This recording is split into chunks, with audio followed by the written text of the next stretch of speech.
Un député de la France Insoumise pris en flagrant délit d'achat de drogue divise la classe politique. Le 17 octobre dernier, Andy Kerbrad est contrôlé avec sur lui plus d'1 gramme de 3-MMC, une drogue de synthèse. Il reconnaît les faits et publie un communiqué. Il indique qu'il se battra contre son addiction et va suivre un protocole de soins afin de pouvoir reprendre son activité parlementaire. Il est poursuivi par la justice mais n'a pas été mis en garde à vue et pourrait donc retourner sur les bancs de l'Assemblée. Mais pour certains politiques, le député n'a plus sa place dans l'hémicycle. Il n'est pas tolérable de voir un député de la République acheter des drogues de synthèse à un dealer de rue. Un député a un devoir d'exemplarité. À partir du moment où un député commet un délit, c'est-à-dire va au-delà de ce que la loi permet et au-delà de ce que son rôle lui permet, puisque c'est le député qui construit la loi, à partir du moment où sciemment il va au-delà de la loi, la question se pose et la question lui est posée. Quand les Français ils voient ça, moi je me mets à leur place, ils se disent quoi ? En fait, ce sont des gens qui normalement ont du discernement pour voter des lois. Et là, en fait, Est-ce qu'il est en capacité de discerner ? Ben non. Donc, c'est pas possible de continuer de cette manière, de travailler en étant un élu, que ce soit parlementaire ou élu local, d'ailleurs, partout.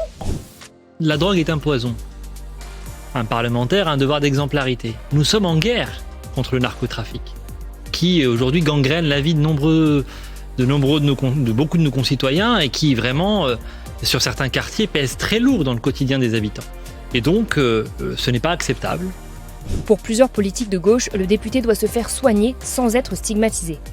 Oui, il doit rester en poste et il doit au contraire incarner un autre discours sur la consommation de drogue. Il y a énormément de consommation en fait dans tous les milieux en France et aujourd'hui la question c'est comment on accompagne ces personnes qui se font du mal à elles-mêmes avant toute chose et comment on fait en sorte qu'elles puissent entrer dans un parcours de soins quand elles subissent des addictions. Je rappelle que la France est un des pays, si ce n'est le pays qui a la législation la plus dure sur la drogue des pays de l'OCDE et en fait nous sommes parmi les pays les plus consommateurs, donc il faut sortir d'un tout répressif. Je dis juste que les politiques ne sont pas extérieures à la société, qu'il y a des problèmes de drogue dans la société et donc elles existent aussi en politique. C'est un Andy Kerbrad avec ses soignants d'estimer si il est en état, en capacité physique, mentale d'assumer sa fonction. C'est encore une fois, je vous dis mon point de vue, Andy Kerbrad est un usager qu'on a vocation à protéger, à accompagner et à